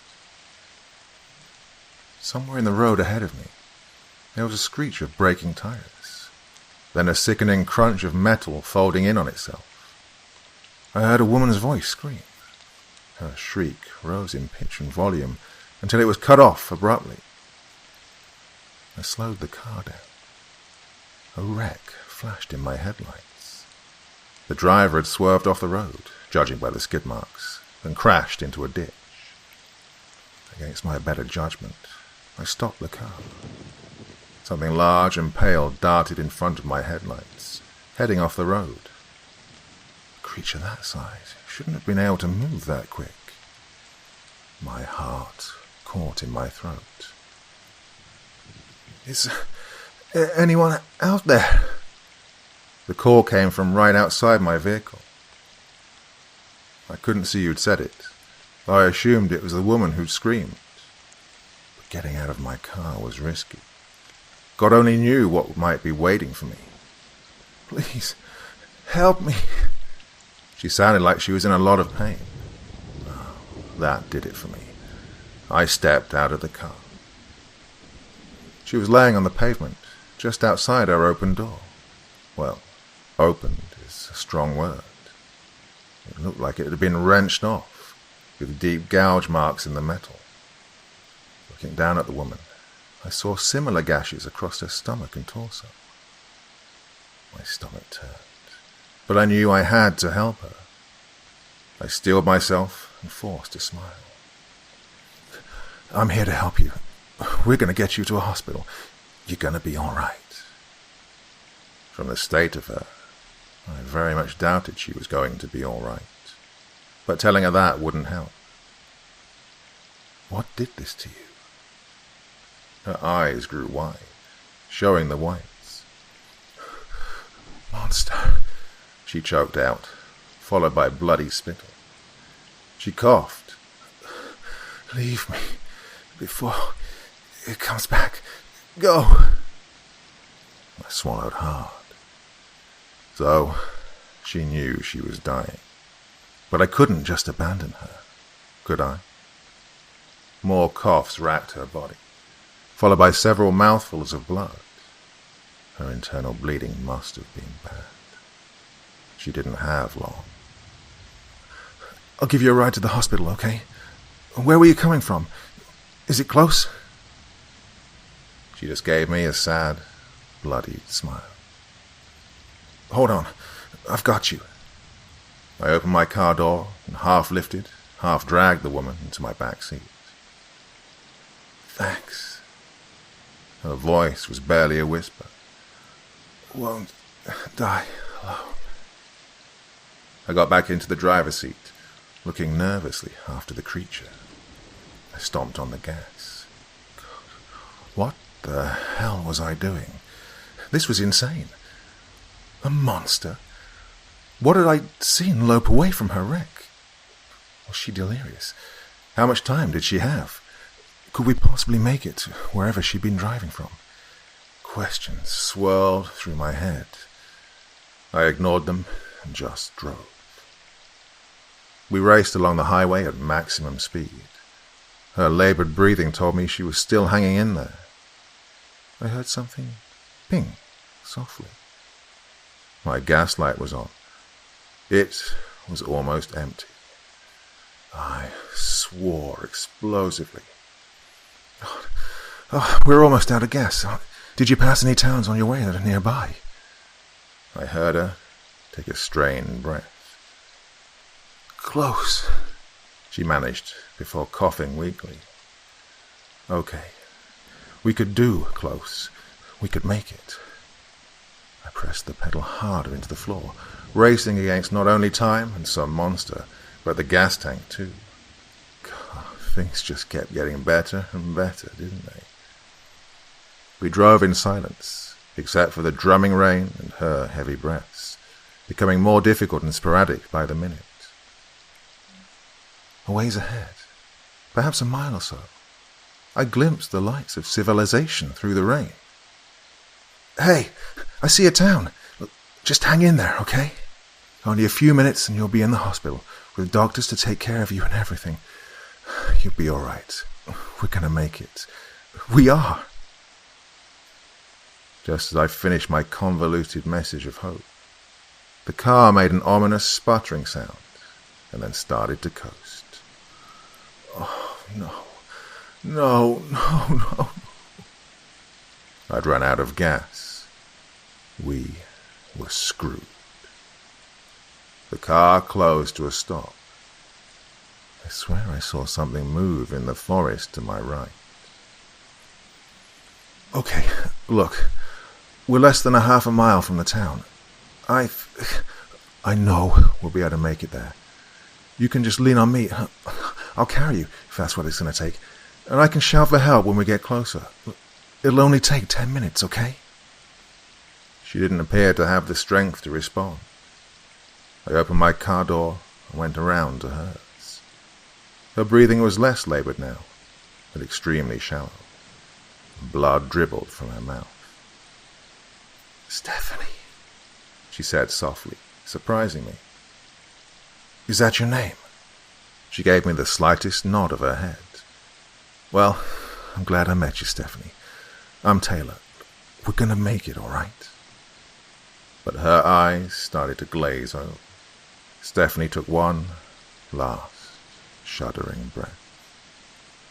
She went utterly limp, and the light faded from her eyes. I was left holding a corpse in the rain. I wanted to cry, to collapse into the wet pavement and mourn for one I'd known for barely a few minutes, one who I had almost convinced myself was going to live. And I think I would have just sat down and given up if it hadn't been for a disturbing noise behind me. I turned round to see, well, I wasn't sure what it was, but my God, it was horrifying. It was pale and immensely tall, even though it was hunched over like a cripple. It had milky white eyes and a gaping, slavering maw, lined with bloody teeth. Its arms were unnaturally long. They dangled listlessly by its side like an ape's. The thing was on the other side of the road from me, with nothing but faltering raindrops between me and it. It looked like it was grinning at me. I ran. I didn't care where I was going. The forest was probably a bad idea, but I went in anyway. The town was close. I steered towards the artificial light. It was close. We were close. We were going to make it. No, just me now. Stephanie was back there with that thing. She'd been right. It was a monster. So, I was going to make it then. Something crashed into the bushes behind me. It was it. I ran faster. My breath was coming in short gasps from the adrenaline and the exercise. Was I going the right way? Where were the lights from the town? I had to find the lights. The thing was getting closer.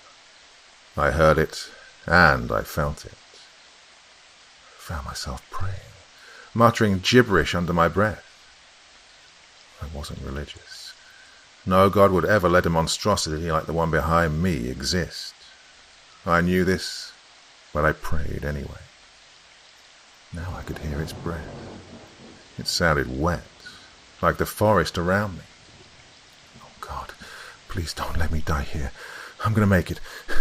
Keep it away from me, please. I pleaded with the nothingness. No use, though. The thing was practically on top of me. Something sank into my back. It was wet and sharp. I stumbled and fell face first onto the damp ground. The lights. They must be coming from the town. I saw them.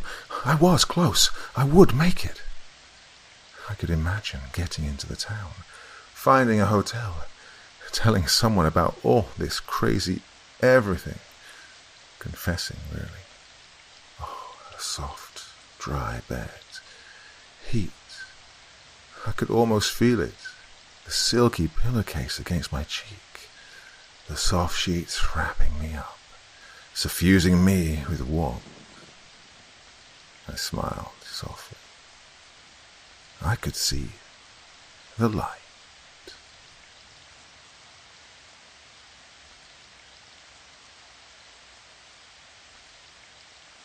This is the story of a monster.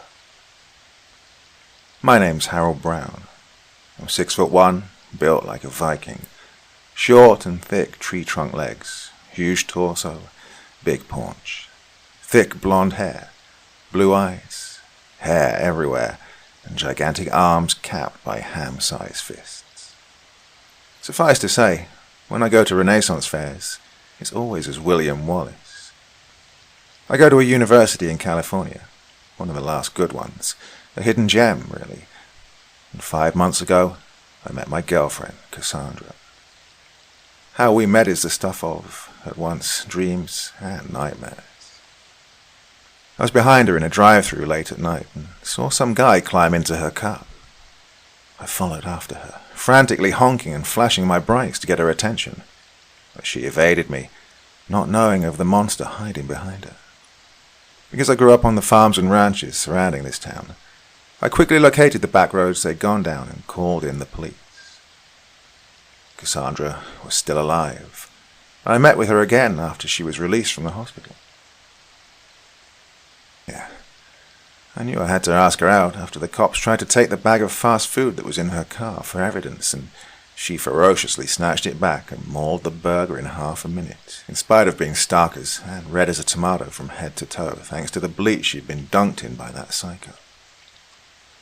Coffee, movies, the great hole-in-the-wall restaurants I know around town, none of which were drive-through, since she'd officially sworn off of them.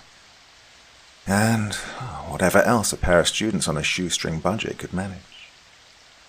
Her cascade of wine-red hair, which reminded me of my field of study, her mother-of-pearl skin and her vibrant blue eyes all marked a young woman who knew her way around an animal cell. I'd regale her with talk of wine and winemaking, geekery, the time I was shot while working as a security guard at the Santa Barbara County Fair and Expo, and books I grew up with. Star Wars' expanded universe, Raptor Red and Snow Crash, if you must know. And she would bless my ears with descriptions of cellular mitosis, Star Trek, which got her into science because Mr. Spock's her hero. Oh, and Mystery Science Theater 3000. I was already a fan, but she helped me truly appreciate the skits in between the movie segments. She'd call me her big Viking wolf.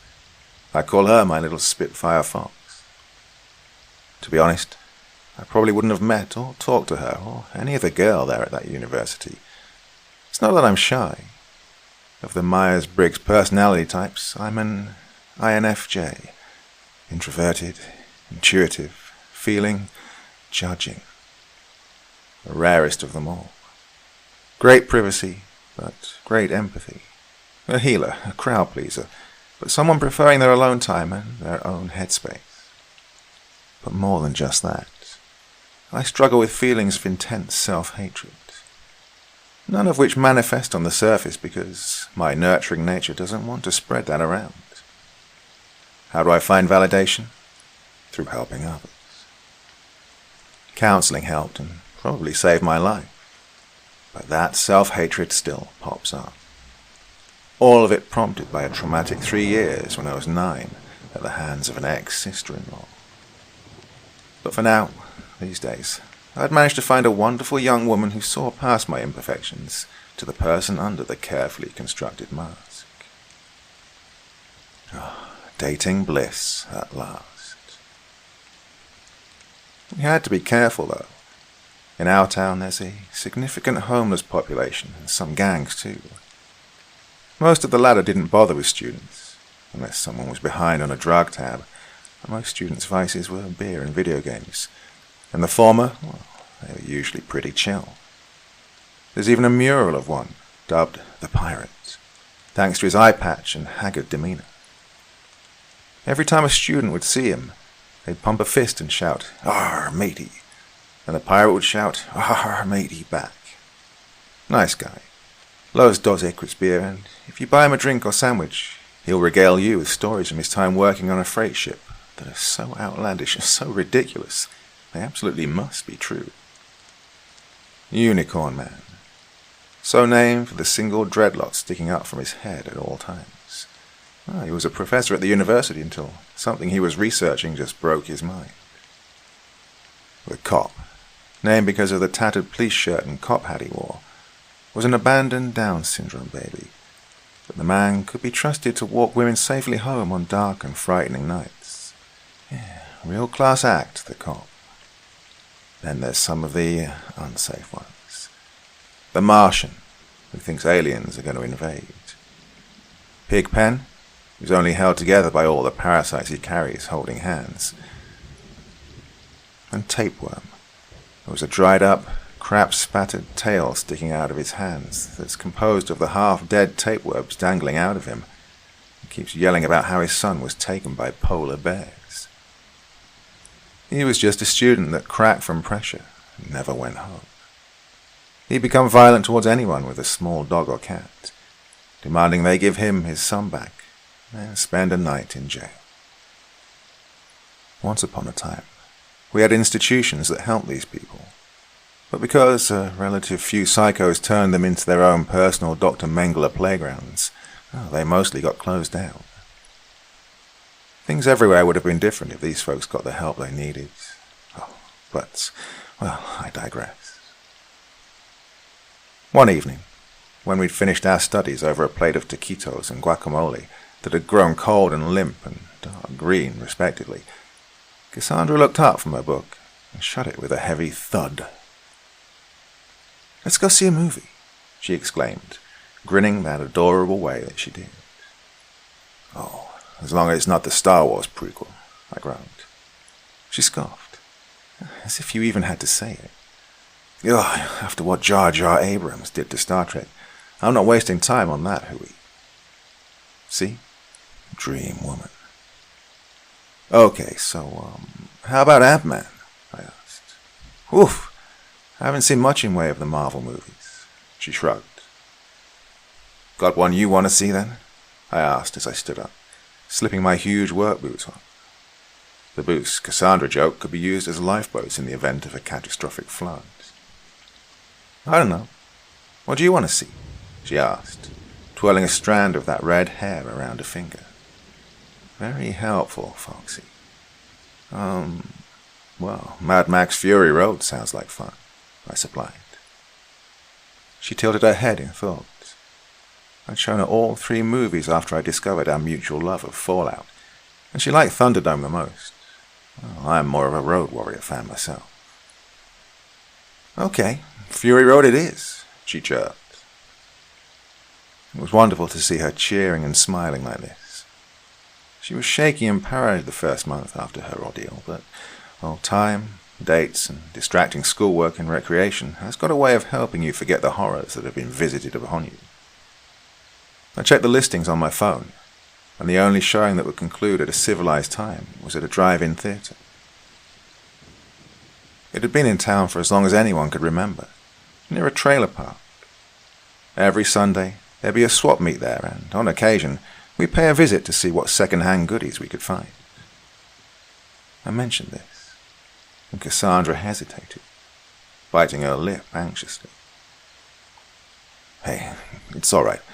We can wait for another showing. We'll find another movie," I said with a smile, scratching my fingers up and down her back the way she liked. No, it's okay. Let's go. I shouldn't let some scary crap define me for the rest of my life." She shot to her feet, a fist melodramatically thrust in the air. God, what a dork. What a beautiful, wonderful dork. Taking my truck, we stopped at a gas station on the way to grab snacks. Since movie theatre snack prices are usually somewhere between kidney and firstborn child. But, at Cassandra's insistence, we got fresh popcorn from the concession stand. I've got to support the local business after all. Fortunately, we like our popcorn the same way, drenched in that fluid they somehow get away with calling butter, and generously salted to the point that the mere sight of the torso-sized tub of pop kernels caused our arteries to shrivel up like twigs. Armed with our gas station candy, sodas and popcorn, we drove to a spot, tuned the radio to the drive-in frequency, and relaxed. Ahead of us, another couple in a little blue Prius were watching, frequently tearing themselves away to steal kisses while the cocker-spaniel dog in the back stole mouthfuls of popcorn. Well, I relaxed. Cassandra kept reaching into her purse to feel the comforting grip of her taser, the same one that had ended the life of her would-be murderer. She eventually settled down, sampled some popcorn, nibbled on her Snickers bar, and sipped at her soda pop. The film was extremely exciting, and it drew Cassandra in. I kept looking over at her, making sure she felt comfortable and was enjoying herself. That was more important to me than the film. Around the time Max blew up the guy decked out in ammo, I want that hat now, by the way, the intermission came. 15 minutes to get out of the car, relax, get a snack or use the facilities. Cassandra needed the latter most, and before asking me to go with her, I offered to escort her myself. Making sure I locked my truck, smiling reassuringly at her, I took her along to the restrooms. One of these brick affairs set up near the same building they kept the projectors in and sold concessions from. I waited outside and surveyed the dark landscape of cars, watching snacks and drinks dance invitingly on the screen. Yeah, real subtle.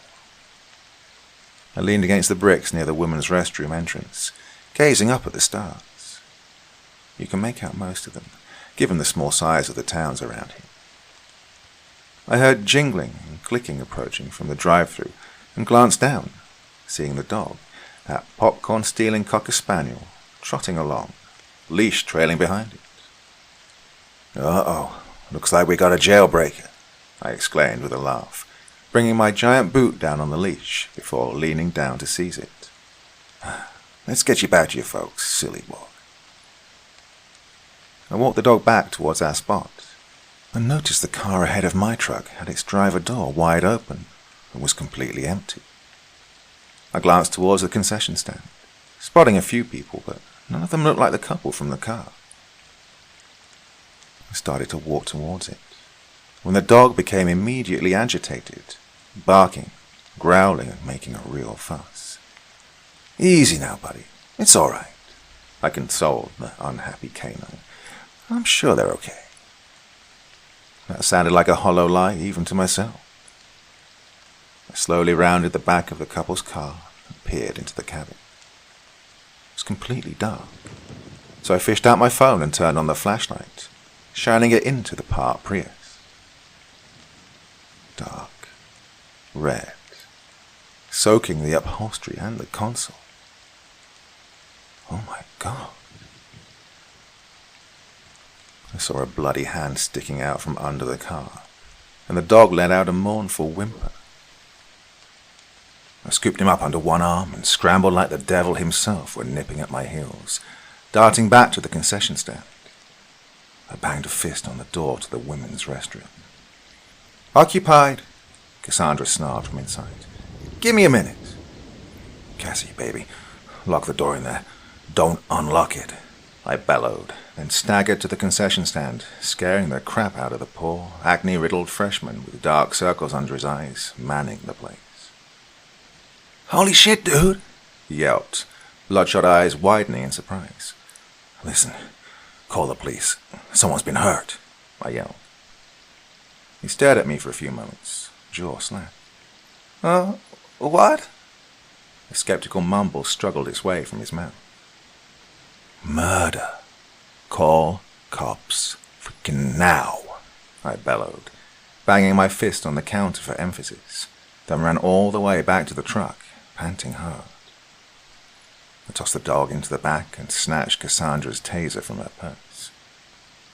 I spun around just in time to see a dirty, haggard face framed by stringy, greasy hair and a pair of venomously angry, dark brown eyes boring into mine. I got a half second to let out a startled shout before I felt a cold impact in my abdomen, accompanied by a rigid stiffness.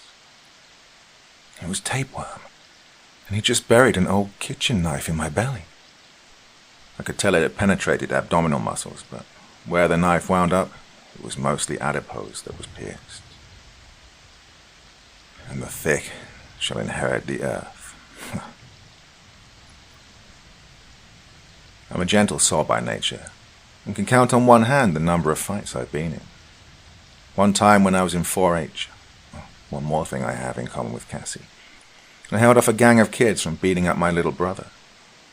At Boy Scout camp, I got into a fight with a big lummox who picked on me excessively. And thirdly, I was shot in the torso by an idiot punk with his idiot girlfriend because they wanted to get into the fair after closing hours. I did the same thing when stabbed that I did when shot. I became enraged. I have a deep-seated rage issue stemming from a ruined childhood at the hands of the ex-sister-in-law, the one I mentioned earlier, who tortured me whenever no one was around.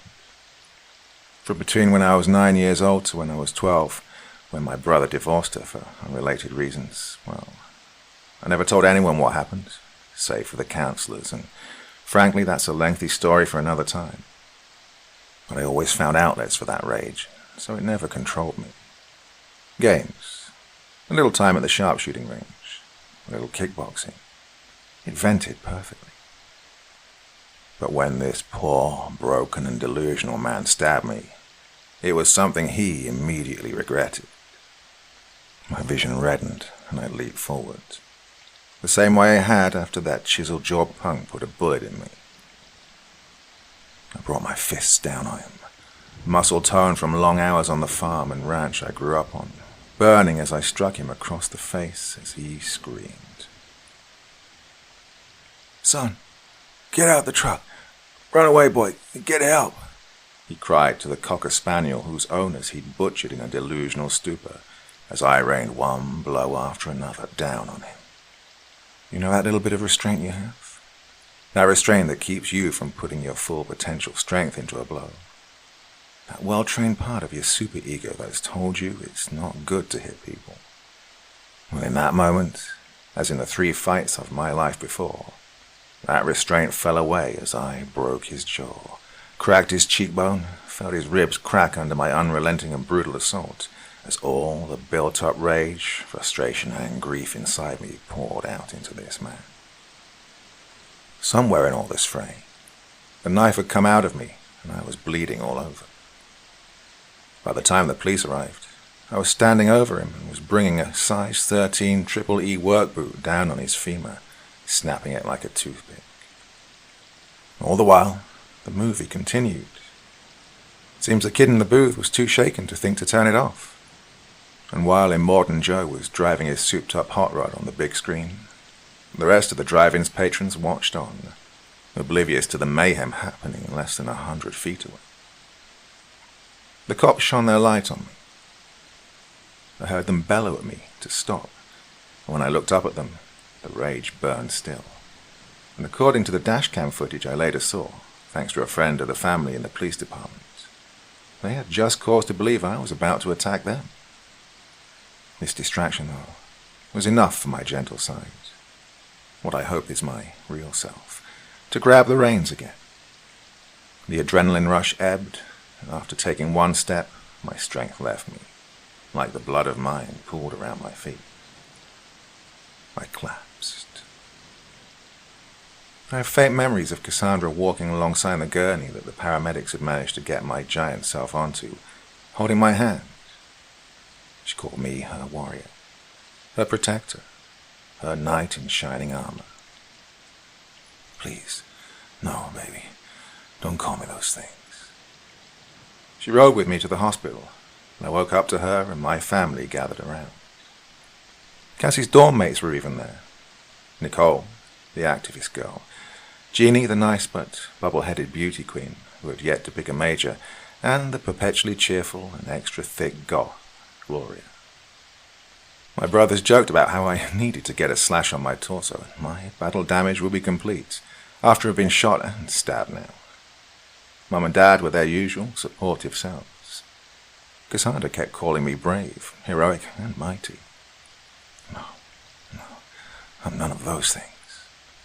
The detective who came to interview me, Jack Cunningham, explained that the couple that Tapeworm had attacked had not survived their injuries. Wow, you really tore up that guy, Cunningham said. I felt sick to my stomach. And not because of the dull pain where I'd been stabbed, which was throbbing with infection that a cocktail of painkillers and antibiotics was battling. I looked away from him, trying to hide my shame. Then he grinned. Can't say he didn't deserve it, Cunningham said. No, God no, don't say that. Am I going to jail? I mumbled. This completely falls under self-defense, but you beat the guy to within an inch of his life, and he's probably going to end up in the funny farm, the detective said. This is what it took. This is what it takes before people who need it get sent someplace where they can't hurt others or themselves. Oh. I'll come back with more questions and paperwork. But you go on and heal up, hero. This is pretty cut and dry, he said, giving me a thumbs up on his way out. Friends and family drifted in and out over the next week, and even the pirate sent a card saying, Tape wasn't right in the head. Shame this happened. Get well soon, brother. It included a gift certificate for a big bottle of Honey Jacks.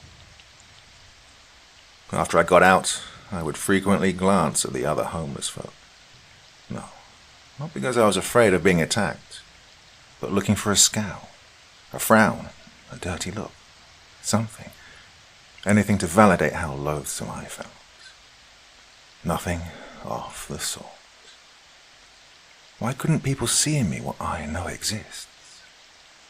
I finally went back to my dorm, hand in hand with Cassandra in one, and the leash of the newly adopted Cocker Spaniel in the other. And after sitting down, I hammered this whole story out. The monster I mentioned when I began? No, it wasn't tapeworm.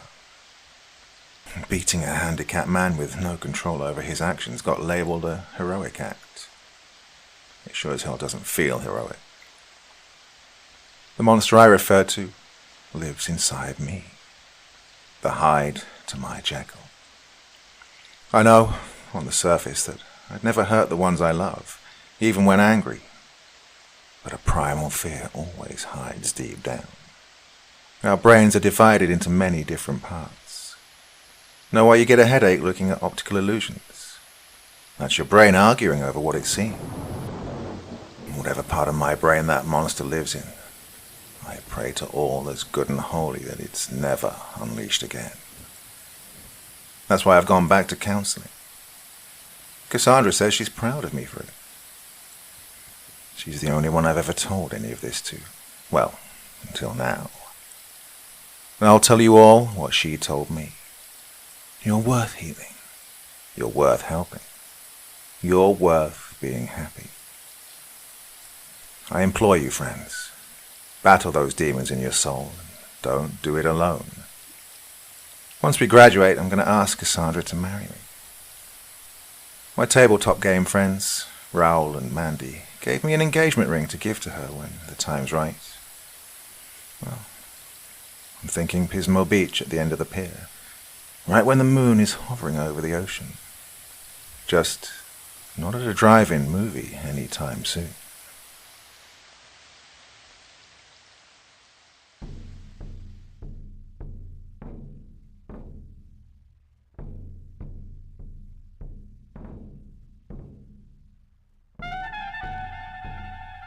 And so once again, we reach the end of tonight's podcast. My thanks as always to the authors of those wonderful stories, and to you for taking the time to listen. Now, I'd ask one small favor of you. Wherever you get your podcast from, please write a few nice words and leave a 5-star review, as it really helps the podcast. That's it for this week, but I'll be back again same time, same place, and I do so hope you'll join me once more.